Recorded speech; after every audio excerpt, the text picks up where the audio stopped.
Hello everyone, welcome to the special session of economy simplified. So ఈరోజు economy సింప్లిఫైడ్లో భాగంగా మనం డిస్కస్ అయ్యే టాపిక్ ఏంటి సార్ అంటే కరెన్సీ స్వాప్ అగ్రిమెంట్. ఏంటిదమ్మా కరెన్సీ స్వాప్ అగ్రిమెంట్?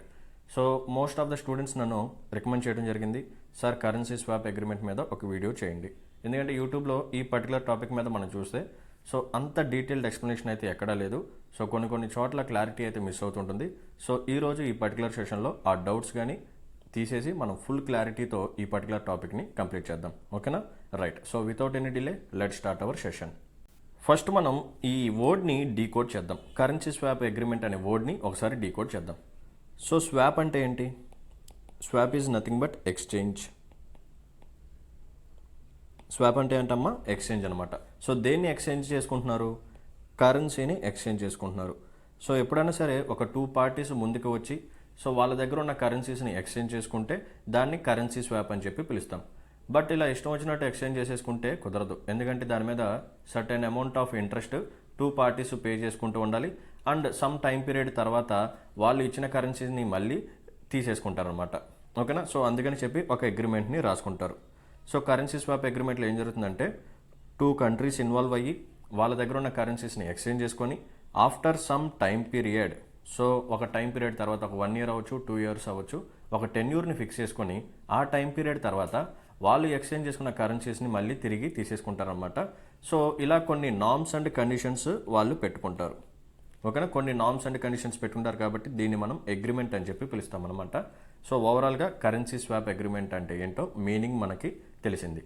సో ఇప్పుడు ఇందులో యాక్చువల్గా ఏం జరుగుతుంది, ఎందుకు కరెన్సీ స్వాప్ అగ్రిమెంట్ అనే ఒక టూల్ని మనం ఎందుకు తీసుకొచ్చాము, దీని ద్వారా బెనిఫిట్స్ ఏంటి, దీంట్లో జరిగే ప్రాసెస్ కానీ మెకానిజం ఏంటో ఒకసారి చెప్తాను. జాగ్రత్తగా అటెన్షన్ పే చేసి వినండి. సో ఈ కరెన్సీ స్వాప్ అగ్రిమెంట్ మనకు అర్థం కావాలి అని అనుకుంటే కొన్ని బేసిక్స్ మనం ఫస్ట్ తెలుసుకోవాలి. సో ఆ బేసిక్స్ కూడా చెప్తాను, జాగ్రత్తగా వినండి. For suppose this is India.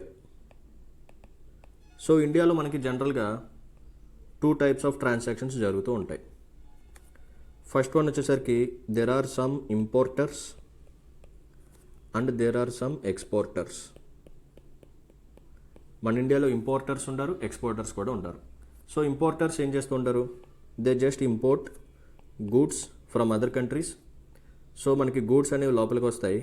So ఆ గూడ్స్ని ఇంపోర్ట్ చేసుకున్నప్పుడు వీళ్ళు ఏం చేయాలి? మనీ అనేది పే చేయాలన్నమాట. సో ఎవరి దగ్గర అయితే గూడ్స్ని పర్చేస్ చేస్తున్నారో వాళ్ళకి మనీని పే చేయాలి. నథింగ్ బట్ డాలర్స్లో మనం పే చేస్తూ ఉంటాం. పర్ఫెక్ట్. సో ఇంపోర్టర్స్కి కావాల్సినవి ఏంటి? డాలర్స్ కావాలి. రైట్. సో ఎక్స్పోర్టర్స్ కూడా ఉంటారు. సో ఎక్స్పోర్టర్స్ ఏం చేస్తారు? మన కంట్రీలో ఏదైనా గూడ్స్ని తయారు చేసి బయట కంట్రీస్కి సెల్లింగ్ అనేది చేస్తూ ఉంటారు. సో మన కంట్రీ నుంచి గూడ్స్ బయటికి వెళ్తాయి అండ్ ఎవరైతే మన దగ్గర నుంచి పర్చేస్ చేస్తున్నారో సో వాళ్ళు మనకి డాలర్స్లో పే చేస్తూ ఉంటారు. సో ఇక్కడ మనకేం జరుగుతుంది? డాలర్స్ అనేవి వస్తున్నాయి, ఇక్కడ డాలర్స్ అనేవి బయటికి వెళ్తున్నాయి. పర్ఫెక్ట్. సో ఇలా 2 types ఆఫ్ ట్రాన్సాక్షన్స్ జరుగుతూ ఉంటాయి. This is transaction number 1 and this is transaction number 2. So ఈ 2 ట్రాన్సాక్షన్స్ వల్ల మనకి ఏం జరుగుతుందంటే మోస్ట్ ఆఫ్ ద టైమ్స్ ఈ 2 ట్రాన్సాక్షన్స్ వల్ల మనకి రూపీ ఏదైతే ఉందో ఇది ఎప్రిషియేట్ అవుతుంది, లేకపోతే డెప్రిషియేట్ అవుతుంది. ఓకేనా? సో ఈ 2 ట్రాన్సాక్షన్స్ బేస్ చేసుకొని అంటే ఇంకా వేరియస్ ఫ్యాక్టర్స్ కూడా ఉంటాయి, ఫారిన్ ఇన్వెస్ట్మెంట్ కూడా ఉంటుంది. సో ఇక్కడ ఏంటంటే majority of the times imports and exports మీద డిపెండ్ అయ్యి మనకు రూపీ అనేది ఎప్రిషియేట్ అవుతూ ఉంటుంది, డెప్రిషియేట్ అవుతూ ఉంటుంది. సో దీనికి సంబంధించిన ఎక్స్ప్లెనేషన్ కూడా ఇప్పుడు మనం ఒకసారి చూద్దాం. ఫర్ సపోజ్ ఒక కండిషన్ తీసుకుందాం. ఈ కండిషన్ ఏంటంటే మన ఇండియాకి సంబంధించిన ఇంపోర్ట్స్ బాగా పెరిగిపోయి ఎక్స్పోర్ట్స్ బాగా తగ్గిపోయాయి అనుకోండి. ఇండియా నుంచి ఇంపోర్ట్స్ బాగా పెరిగి అండ్ ఎక్స్పోర్ట్స్ బాగా తగ్గాయి అనుకోండి. సో ఇప్పుడు ఏం జరుగుతుంది? ఈ ఇంపోర్టర్స్ మనీ ఎక్కువ పే చేస్తూ ఉండాలి ఇన్ టర్మ్స్ ఆఫ్ డాలర్స్లో వీళ్ళు ఎక్కువ పే చేస్తూ ఉండాలి. So they need dollars. ఇంపోర్టర్స్కి డాలర్స్ అనేవి కావాలి, ఎందుకంటే వాళ్ళు ఇంపోర్ట్ చేసుకున్న గూడ్స్కి వాళ్ళు డాలర్స్లో పే చేయాలి. అండ్ ఎక్స్పోర్టర్స్ ఎవరైతే ఉన్నారో వాళ్ళు తక్కువ ఎక్స్పోర్ట్ చేస్తున్నారు. సో మన కంట్రీలోకి ఇన్ఫ్లో ఆఫ్ డాలర్స్ ఏవైతే ఉందో ఇది రెడ్యూస్ అయిపోయింది, బట్ అవుట్ఫ్లో ఆఫ్ డాలర్స్ అనేది బాగా పెరిగిపోయింది. అవునా? రైట్. సో మన దగ్గర ఫారెక్స్ రిజర్వ్స్ ఉంటాయి, నథింగ్ బట్ డాలర్స్ కానీ, యూరో కానీ, పౌండ్ కానీ, ఎన్, ఇలా డిఫరెంట్ ఫారెక్స్ రిజర్వ్స్ అయితే ఉంటాయి అన్నమాట. సో ఇక్కడ ఏం జరుగుతుందంటే మన కంట్రీ లోపలికి వచ్చే dollars nothing but export side నుంచి వచ్చే డాలర్స్ అనేవి బాగా తగ్గిపోయాయి. ఇంపోర్ట్ సైడ్ నుంచి మన కంట్రీలో నుంచి బయటికి వెళ్ళే డాలర్స్ అనేవి బాగా పెరిగిపోయాయి. బికాజ్ మనం ఏంటంటే ప్రొడక్షన్ తగ్గిపోయింది because of various other reasons. Classic example వచ్చేసరికి కోవిడ్ తీసుకోండి. సో కోవిడ్ ద్వారా డొమెస్టిక్ ప్రొడక్షన్ అనేది బాగా తగ్గిపోయింది. మనం ఎక్కువగా ఇంపోర్ట్స్ మీద డిపెండ్ అయ్యి ఉన్నాం. సో ఈ ఇంపోర్ట్స్కి మనం పే చేసేది డాలర్స్. ఓకే, సో మన దగ్గర ఏమవుతుంది, డాలర్స్ అనేవి నెమ్మదిగా ఖర్చు అయిపోతున్నాయి. డాలర్స్ యొక్క కౌంట్ అనేది తగ్గిపోయింది. సో ఇప్పుడు మనకేం జరుగుతుందంటే మార్కెట్లో ఇంపోర్టర్స్ ఏం చేస్తూ ఉంటారంటే ఈ డాలర్స్ని పర్చేస్ చేయడానికి ఎక్కువ మంది వచ్చి ఎగబడుతూ ఉంటారు. ఇంపోర్టర్స్ ఎక్కువ మంది ఉన్నారు, బట్ డాలర్స్ అనేవి చాలా తక్కువ ఉన్నాయి. సో ఇక్కడ ఏం జరుగుతుంది, డిమాండ్ అనేది పెరిగింది, సప్లై అనేది రెడ్యూస్ అయింది. సో ఇప్పుడు ఏం జరుగుతుందంటే మన యొక్క రూపీ ఏదైతే ఉందో ఇది డెప్రిషియేట్ అవుతుందన్నమాట. రూపీ అనేది డెప్రిషియేట్ అవుతుంది. ఫర్ ఎగ్జాంపుల్ ఎలా అంటే, ఫర్ సపోజ్ ఇనీషియల్గా $1 = 70 రూపీస్ ఉందనుకోండి, just for example. But because of this condition imports బాగా పెరిగిపోయి ఎక్స్పోర్ట్స్ బాగా తగ్గిపోయాయి అనుకోండి. సో డాలర్స్ మన దగ్గర తక్కువ ఉన్నాయి కాబట్టి సో ఎక్కువ మంది వచ్చి ఓకే రూపీస్ని తీసుకుని వచ్చి నాకు కావాలి డాలర్ అని చెప్పి ఎక్కువ మంది వచ్చి ఎగబడుతూ ఉంటారు. సో నా దగ్గర తక్కువ డాలర్స్ ఉన్నప్పుడు నేను ఏం చేస్తాను, బిడ్డింగ్ లాంటివి పెట్టి సో ఎవరైతే ఎక్కువ పాడతారో వాడికి నేను డాలర్ అనేది ఇచ్చేస్తాను. సో ఇలా జరిగినప్పుడు ఒకప్పుడు $1 = 70 రూపీస్ అయితే సో ఇప్పుడు డిమాండ్ బాగా పెరిగిపోయింది కాబట్టి $1 = 75 రూపీస్ అయ్యే ఛాన్సెస్ ఉంటాయి. సో ఈ కండిషన్ని మనం రూపీ డిప్రిషియేషన్ అని చెప్పి పిలుస్తాము. సో ఇంపోర్ట్స్ పెరిగిపోయి ఎక్స్పోర్ట్స్ తగ్గిపోతే రూపీ అనేది డిప్రిషియేట్ అవుతుంది. ఓకేనా, ఇది పాయింట్ నెంబర్ 1. సో ఇప్పుడు మనం సెకండ్ ట్రాన్సాక్షన్ కూడా చూద్దాం. సో ఇప్పుడు మనం రూపీ ఎలా డిప్రిషియేట్ అవుతుందో చూసాం కదా. సో ఇప్పుడు మనం రూపీ ఎలా అప్రిషియేట్ అవుతుందో ఒకసారి చూద్దాం. ఏం లేదు, దీనికి రివర్స్ చేస్తే వచ్చేస్తుంది అనమాట. పర్ఫెక్ట్, ఒకసారి చూద్దాం. Right, so there are importers one side and there are exporters other side. So ఒకవేళ ఇంపోర్టర్స్ చేసే ఇంపోర్ట్స్ ఏవైతే ఉన్నాయో అవి రెడ్యూస్ అయ్యాయి అనుకోండి. సో దీని ద్వారా ఏమవుతుంది, డాలర్ అవుట్ఫ్లో ఏదైతే ఉందో అది రెడ్యూస్ అవుతుంది. అంటే మన కంట్రీలో నుంచి బయటికి వెళ్ళే forex reserves nothing but dollars ఏవైతే ఉన్నాయో అది రెడ్యూస్ అయిందనమాట. ఎక్స్పోర్టర్స్ బాగా గూడ్స్ని ఎక్స్పోర్ట్ చేస్తూ ఉన్నారు. సో వీళ్ళు గూడ్స్ని ఎక్స్పోర్ట్ చేసినప్పుడు సో ఎవరైతే పర్చేస్ చేస్తారో వాళ్ళు మనకి డాలర్స్లో పే చేస్తారన్నమాట. సో డాలర్స్ యొక్క ఇన్ఫ్లో ఏదైతే ఉందో ఇది ఇంక్రీజ్ అవుతుంది. పర్ఫెక్ట్. సో మన దగ్గర డాలర్స్ ఏవైతే ఉన్నాయో నథింగ్ బట్ ఫారెక్స్ రిజర్వ్స్ ఏవైతే ఉన్నాయో ఇవి ఇంక్రీజ్ అవుతూ ఉన్నాయన్నమాట. సో గుర్తుపెట్టుకోండి, సో దేర్ ఆర్ 10x. ఒకప్పుడు మార్కెట్లో 10x ఉన్నాయి, 10 కస్టమర్స్ ఉన్నారు. సో 10 కస్టమర్స్ వచ్చి ఇండివిజువల్గా ఒక్కొక్క ఎగ్ని ఒక్కొక్కరు పర్చేస్ చేసుకుంటూ వెళ్ళారు. పర్ఫెక్ట్, బాగానే ఉంది. సో ఇప్పుడు ఏం జరిగింది, 10 కస్టమర్స్ అలాగే ఉన్నారు, బట్ ఎగ్స్ వచ్చేసరికి 20x ఉన్నాయి. ఎంత ఉన్నాయి, 20x ఉన్నాయి. సో 10 కస్టమర్స్ వచ్చి వాళ్ళు కూడా మళ్ళీ 10xని కొనుక్కున్నారు, 10x మిగిలిపోయాయి. సో ఇలా ఉన్నప్పుడు ఇటువంటి కండిషన్స్లో ఏం జరుగుతుంది, ఎక్స్ యొక్క ప్రైస్ అనేది కొంచెం తగ్గుతూ ఉంటుందన్నమాట. సో ఇక్కడ కూడా అంతే, డాలర్స్ అనేవి బాగా మన దగ్గర పెరుగుతూ ఉంటే సో డాలర్స్ యొక్క డిమాండ్ అనేది రెడ్యూస్ అవుతూ వస్తుంది. సో డాలర్ యొక్క డిమాండ్ పెరిగితే మన రూపీ అనేది ఎప్రిషియేట్ అవుతూ ఉంటుందన్నమాట. ఫర్ సపోజ్ ఒకప్పుడు $1 = 75 రూపీస్ ఉందనుకోండి. ఇప్పుడు ఏం జరుగుతుంది, డాలర్ యొక్క డిమాండ్ తగ్గిపోయింది కాబట్టి $1 = 70 రూపీస్కి వచ్చే కండిషన్స్ ఉంటాయి. సో దీన్ని మనం ఏమని చెప్పి పిలుస్తాం, రూపీ ఎప్రిషియేషన్. సో ఇలా రూపీ కూడా ఎప్రిషియేట్ అవుతుంటుంది అనమాట. సో ప్రతిసారి రూపీ అనేది డిప్రిషియేటే కాదు, ఎప్రిషియేట్ కూడా అవుతూ ఉంటుంది. బట్ దీన్ని మనం సెంట్రల్ బ్యాంక్ అనేది కంట్రోల్ చేస్తూ ఉంటుందన్నమాట. ఓకే, సెంట్రల్ బ్యాంక్ కూడా ఒక పర్టికులర్ పాయింట్ ఆఫ్ టైంలో ఇన్వాల్వ్ అయ్యి రూపీని ఎంతవరకు అప్రిషియేట్ చేయాలో అంతవరకే చేస్తుంది, లేకపోతే ఎంతవరకు డిప్రిషియేట్ చేయాలో అంతవరకే చేస్తుంది అనమాట. ఎలా అంటే మన సెంట్రల్ బ్యాంక్ దగ్గర ఉండే ఫారెక్స్ రిజర్వ్స్ని మార్కెట్లోకి రిలీజ్ చేస్తూ ఉంటుంది. ఒకవేళ రూపీ భయంకరంగా పడిపోతుంది, ఎందుకంటే మార్కెట్లోకి డాలర్లు సరిగ్గా లేవు, ఎక్కువ మంది డాలర్ల కోసం ఎగబడుతున్నారు. సో రూపీ అనేది $1 = 90 రూపీస్ దాకా వెళ్ళిపోతుంది, లేకపోతే 100 రూపీస్ దాకా వెళ్ళిపోతుంది. సో ఈ కండిషన్స్ మంచిది కాదు. ఓకేనా, సో ఇంపోర్టర్స్ బాగా ఇబ్బంది పడిపోతారని చెప్పి సో ఏం చేస్తుందంటే సెంట్రల్ బ్యాంక్ వచ్చి మార్కెట్లోకి దాని దగ్గర ఉన్న కొన్ని డాలర్స్ని రిలీజ్ చేస్తూ ఉంటుందన్నమాట. సో ఇప్పుడు కొంతమంది వచ్చి ఆ డాలర్స్ని పర్చేస్ చేసుకుంటూ ఉంటారు. డిమాండ్ అనేది, డాలర్ యొక్క డిమాండ్ అనేది నెమ్మదిగా తగ్గి సో $1 = 75 రూపీస్ లాగా తీసుకొచ్చే కండిషన్స్ అయితే ఉంటాయి. ఓకేనా, సో ఇలా బ్యాలెన్స్ చేస్తూ ఉంటుందన్నమాట, అది వేరే విషయం. పర్ఫెక్ట్. సో ఇలా రూపీ అనేది ఎప్రిషియేట్ అవుతూ ఉంటుంది, డిప్రిషియేట్ అవుతూ ఉంటుంది. సో ఒకసారి లాజికల్గా ఆలోచిద్దాం. రూపీ డెప్రిషియేట్ అయితే, రూపీ కానీ డెప్రిషియేట్ అయితే ఎవరు బెనిఫిట్ చెందుతారు, ఎక్స్పోర్టర్స్. సో ఎక్స్పోర్టర్స్ ఎవరైతే ఉన్నారో వాళ్ళకి బెనిఫిట్ అనమాట. ఓకేనా, రూపీ అనేది డిప్రిషియేట్ అవడం ద్వారా ఎక్స్పోర్ట్ చేసే వాళ్ళకి బెనిఫిట్. ఒకసారి చూద్దాం. సో $1 = 70 రూపీస్ ఉంది ఒకప్పుడు, ఇప్పుడు $1 = 75 రూపీస్ ఉంది. So there is an exporter. ఈ ఎక్స్పోర్టరు ఒకప్పుడు 10 గూడ్స్ని ఎక్స్పోర్ట్ చేశాడు. సో ఈ 10 గూడ్స్ని ఎక్స్పోర్ట్ చేయడం ద్వారా మనోడికి $10 వచ్చేవి. సో ఈ $10ని తీసుకెళ్ళి మార్కెట్లో ఇస్తే మనోడికి 700 రూపీస్ వచ్చేవి ఇనీషియల్గా, డిప్రిషియేట్ అవ్వక ముందు. సో ఇప్పుడు సేమ్ ఎక్స్పోర్టర్ సేమ్ 10 గూడ్స్ని ఎక్స్పోర్ట్ చేశాడు, మనోడికి మళ్ళీ $10 వచ్చాయి. బట్ మార్కెట్లో మనకేమైంది, రూపీ అనేది డెప్రిషియేట్ అయింది. సో ఇప్పుడు మనోడు తీసుకెళ్ళి ఈ $10ని ఇస్తే మార్కెట్లో ఇతనికి 750 రూపీస్ వస్తాయి. అంటే ఇతనికి 50 రూపీస్ ఇన్కమ్ అనేది బాగా పెరిగింది. అర్థమైందా? సో రూపీ అనేది డెప్రిషియేట్ అయితే ఎక్స్పోర్టర్స్కి బాగా బెనిఫిట్. సో అందుకనే మన యొక్క సెంట్రల్ బ్యాంక్ ఏం చేస్తుందంటే మన కంట్రీలో నుంచి ఎక్స్పోర్ట్స్ని బూస్ట్ చేయడం కోసం, సో వీళ్ళకి కూడా ఎక్కువ ప్రాఫిట్ ఉండేలాగా చూడటం కోసం అప్పుడప్పుడు మన రూపీని ఎప్రిషియేట్ కాకుండా డెప్రిషియేట్ చేస్తూ ఉంటుంది, కావాలని డెప్రిషియేట్ చేస్తూ ఉంటుంది. సో ఇలా ఎకానమీ అనేది చాలా లాజికల్గా ఉంటుంది. మల్టిపుల్ డైమెన్షన్స్లో మీరు థింక్ చేయాలి. పర్ఫెక్ట్. సో ఇప్పుడు రూపీ అనేది ఎప్రిషియేట్ అయితే, సో ఇప్పుడు రూపీ డెప్రిషియేట్ అయితే ఎక్స్పోర్టర్స్కి బెనిఫిట్ కదా. సో ఇప్పుడు ఒకసారి రూపీ ఎప్రిషియేట్ అయితే ఇంపోర్టర్స్కి బెనిఫిట్ అవుతుంది. సో అది కూడా ఒకసారి మనం చూద్దాం. So there is a rupee. If rupee appreciate, rupee కానీ ఎప్రిషియేట్ అయితే ఇంపోర్టర్స్కి బెనిఫిట్ అనమాట. ఎలా? సో ఒకప్పుడు $1 ఈక్వల్ టు 75 రూపీస్, ఇప్పుడు $1 equal to 70 rupees. Perfect. So there is an importer. So మనోడు ఒకప్పుడు 10 గూడ్స్ని ఇంపోర్ట్ చేసుకున్నాడు. మనోడు ఏం చేస్తాడు, మనోడి దగ్గర ఉన్న రూపీస్ని తీసుకెళ్ళి డాలర్స్లోకి కన్వర్ట్ చేసుకుంటాడు అనమాట.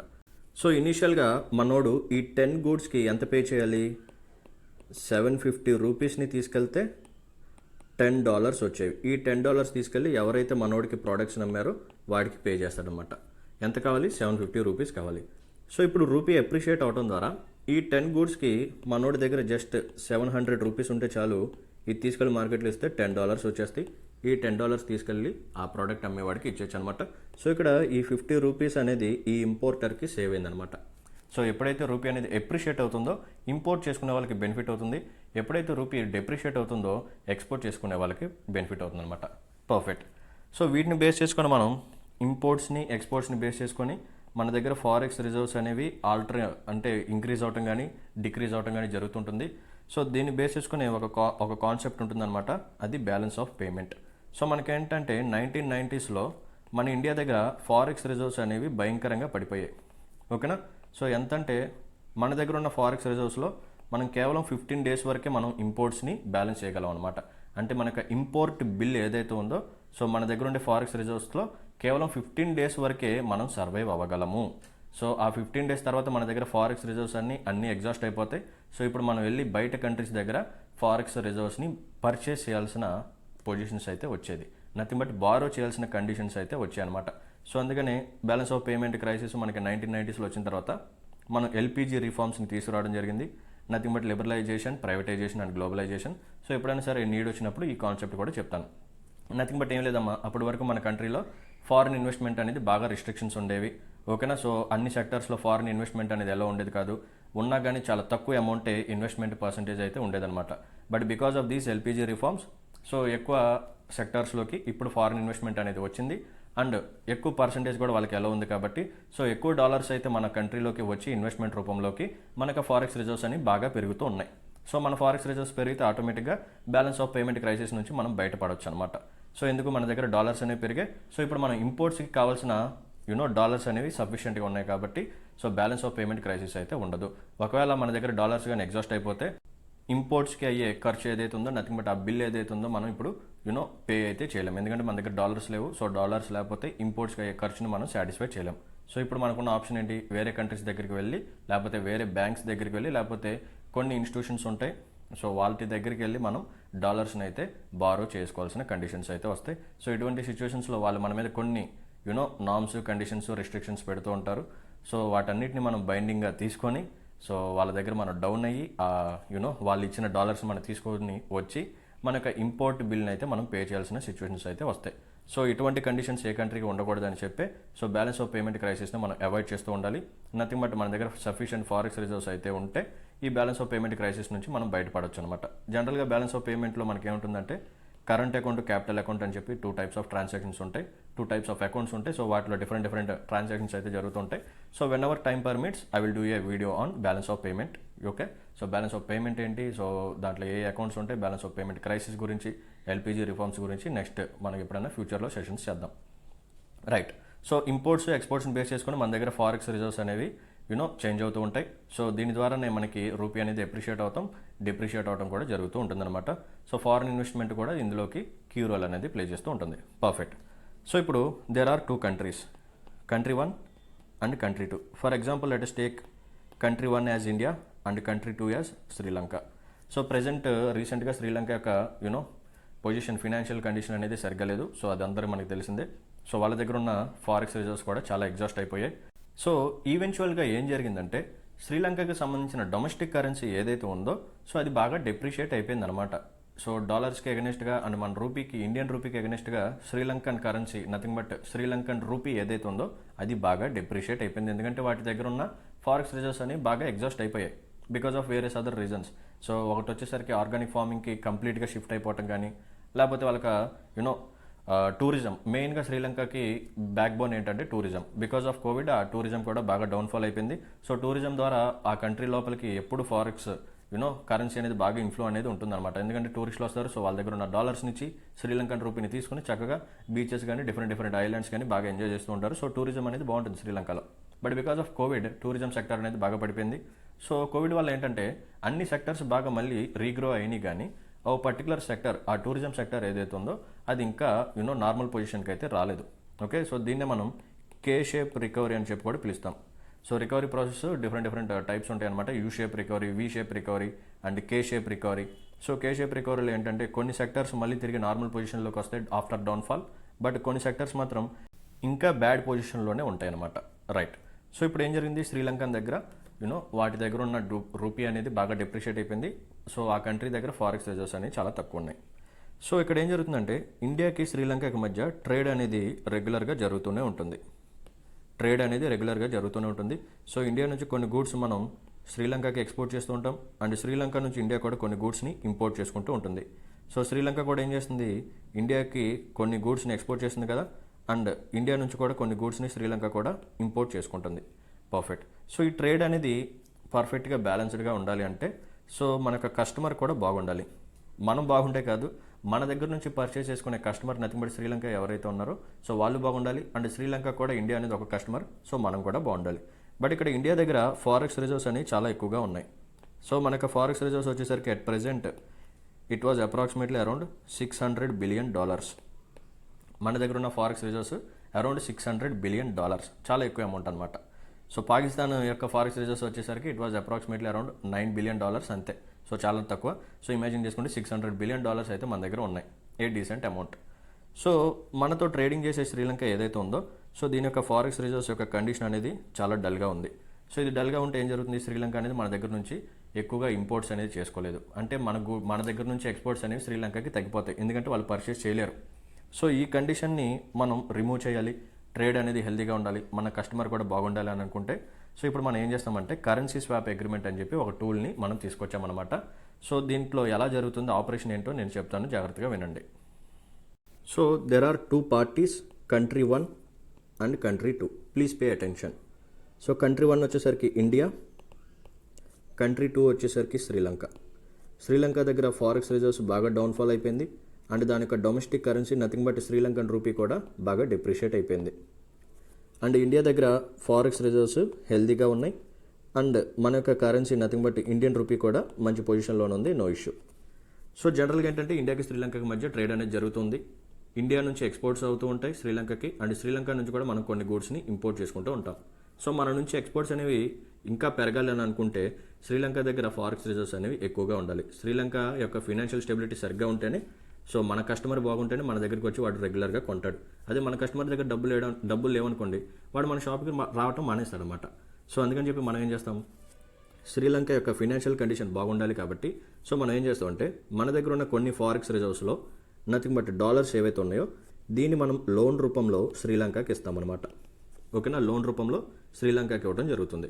Perfect. For example $1 equal to 100 Sri Lankan rupee. Just for ఎగ్జాంపుల్గా తీసుకోండి, $1 equal to 100 Sri Lankan rupee. So మనం ఏం చేసాము, శ్రీలంకకి ఒక $1000 ఇచ్చామనుకోండి, జస్ట్ ఫర్ ఎగ్జాంపుల్ $1000 ఇచ్చాం. సో $1000 ఇచ్చినప్పుడు లోన్ రూపంలో శ్రీలంక ఏం చేస్తుందంటే మనకి మళ్ళీ లోన్ ఇస్తుంది అనమాట. అదే పాయింట్ ఆఫ్ టైంలో ఇది కూడా మనకి లోన్ ఇస్తుంది. సో లోన్ వచ్చేసరికి దాని యొక్క డొమెస్టిక్ కరెన్సీలో ఇస్తుంది అనమాట. సో ఇప్పుడు మనం వాల్యూని క్యాలిక్యులేట్ చేస్తే మనం దానికి ఎంత అమౌంట్ ఇచ్చాం, శ్రీలంకకి $1000 ఇచ్చాం. సో $1000 ఆ పర్టికులర్ పాయింట్ ఆఫ్ టైంలో మనం ఎప్పుడైతే లోన్ ఇచ్చామో దాన్ని ఆ పర్టికులర్ పాయింట్ ఆఫ్ టైంలో ఎంత ఎక్స్చేంజ్ రేట్ ఉందో చూసి, so $1000 equal to 100 Sri Lankan rupee అనుకున్నాం కదా. సో మనం దానికి శ్రీలంకకి $1000 ఇస్తే సో శ్రీలంక మనకి 1,00,000 శ్రీలంకన్ రూపీస్ ఇస్తుంది అనమాట. మనకి ఎంత ఇచ్చింది లోను, 1,00,000 శ్రీలంకన్ రూపీ. పర్ఫెక్ట్. సో ఇక్కడ ఏం జరిగింది, మనం శ్రీలంకకి లోన్ ఇచ్చాము, శ్రీలంక కూడా మనకి లోన్ ఇచ్చిందనమాట. సో ఎట్ స్పాట్ రేట్ అంటే $1 ఈక్వల్ టు ఎంత శ్రీలంకన్ రూపీ ఉందో ఆ పర్టికులర్ పాయింట్ ఆఫ్ టైంలో చూసి మనం ఒకవేళ $1000 ఇస్తే so $1 equal to 100 Sri Lankan rupee కదా ఆ పాయింట్ ఆఫ్ టైంలో.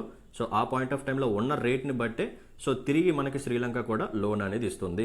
So 1,00,000 rupees, nothing but 1,00,000 Sri Lankan rupees మనకి ఇచ్చిందనమాట ఇండియాకి లోను. సో ఈ లోన్ యొక్క టెన్యూర్ వచ్చేసరికి ఫర్ ఎగ్జాంపుల్ 2 years అనుకోండి, ఓకేనా. అంటే 2 years తర్వాత ఇండియా ఏం చేస్తుంది, ఈ 1,00,000 శ్రీలంకన్ రూపీ మళ్ళీ శ్రీలంకకి ఇచ్చేస్తుంది. శ్రీలంక ఏం చేస్తుంది, మన దగ్గర తీసుకున్న $1000 తిరిగి మనకి ఇచ్చేస్తుంది అనమాట.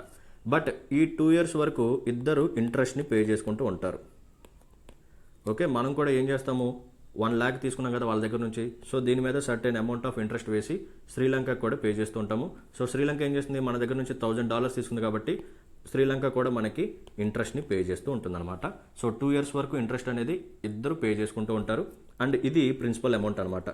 $1000 అనేది ప్రిన్సిపల్ అమౌంట్, 1,00,000 శ్రీలంకన్ రూపీ కూడా ప్రిన్సిపల్ అమౌంట్. సో ఇక్కడ మనకి ప్రిన్సిపల్ అమౌంట్ ఉంది ప్లస్ ఇంట్రెస్ట్ కూడా ఉంది లోన్. పర్ఫెక్ట్. సో 2 years తర్వాత ఏం జరుగుతుంది, శ్రీలంక మనకి మళ్ళీ $1000 ఇచ్చేస్తుంది అనమాట. $1000 ఇండియాకి ఇచ్చేస్తుంది.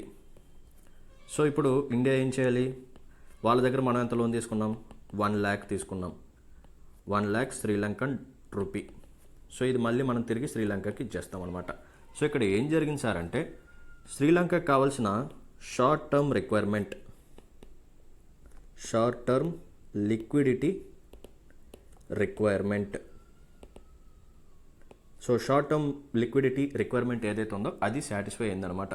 అంటే at the point of time Sri Lanka దగ్గర ఉన్న ఫారెక్స్ రిజర్వ్స్ అన్ని ఎగ్జాస్ట్ అయిపోయాయి. సో దాని యొక్క డొమెస్టిక్ కరెన్సీ అనేది బాగా డిప్రిషియేట్ అయిపోతుంది, దాని యొక్క ఫినాన్షియల్ స్టెబిలిటీ అనేది బాగా కొలాప్స్ అయిపోతుంది. సో ఇటువంటి టైంలో మనం వెళ్ళి శ్రీలంకకి హెల్ప్ చేస్తే మనకేంటి, ఇండియా యొక్క ఫారెన్ పాలసీ ఏంటమ్మా, ఇండియాకి సంబంధించిన ఫారెన్ పాలసీ ఏంటంటే నైబర్హుడ్ ఫస్ట్ పాలసీ. అంటే మన యొక్క నైబర్స్ ఎవరైతే ఉన్నారో వాళ్ళకి మనం ఫస్ట్ హెల్ప్ చేయాలి. సో వాళ్ళతో మన యొక్క ట్రేడ్ రిలేషన్స్ అన్నీ బాగుండాలి. సో చుట్టుపక్కల ఉన్న నైబర్స్తో మనం రిలేషన్స్ని కానీ బాగా బిల్డప్ చేసుకుంటే మనకి మెయిన్ ఎనిమీస్ ఎవరైతే ఉన్నారో నథింగ్ బట్ చైనా. సో చైనాతో పాటు పాకిస్తాన్ కూడా ఉంటుంది కాబట్టి సో పాకిస్తాన్ పక్కన పెట్టేస్తే సో చైనా యొక్క అటాక్ మన మీద ఎప్పటి నుంచో చేస్తూ ఉంటుంది అనమాట. సో అది మనకి స్ట్రింగ్ ఆఫ్ పర్ల్స్ కానీ లేకపోతే స్ట్రింగ్ ఆఫ్ డైమండ్స్ అని కానీ ఇవన్నీ మీకు ఇంటర్నేషనల్ రిలేషన్స్లో కూడా వస్తాయి. సో నైబర్హుడ్ ఫస్ట్ పాలసీ అని చెప్పి మనం చెప్పుకుంటుంటాం. సో బంగ్లాదేశ్ కానీ, నేపాల్ కానీ, భూటాన్ కానీ, లేకపోతే శ్రీలంక కానీ, సో ఇటువంటి కండిషన్స్తో, ఇటువంటి కంట్రీస్తో మనం రిలేషన్స్ని బాగా పెంచుకుంటూ ఉంటే సో మనకి ఫ్యూచర్లో బాగా హెల్ప్ అవుతాయి. సో చైనా నుంచి మనకి ఎటువంటి థ్రెట్ అయితే ఇంకా ఉండదు. ఒకవేళ మనం నైబర్హుడ్స్తో కానీ గొడవలు పడుతుంటే చైనా ఏం చేస్తుంది, మన నైబర్స్ని వాళ్ళ సైడ్ తిప్పుకొని మన మీదకే కౌంటర్ అటాక్ అయితే ఉంటూ ఉంటుందన్నమాట. సో ఇక్కడ ఏం జరిగింది, సైడ్ బై సైడ్ శ్రీలంకతో మనకి రిలేషన్స్ పెరిగాయి అండ్ శ్రీలంక యొక్క ఫినాన్షియల్ స్టెబిలిటీ కూడా మళ్ళీ బ్యాలెన్స్ అయ్యే సిచ్యువేషన్స్ ఉంటాయి. అండ్ శ్రీలంకకి ఇండియాకి జరిగే బైలాటరల్ ట్రేడ్ ఏదైతే ఉందో ఇది ఇంపార్టెంట్. ఇక్కడ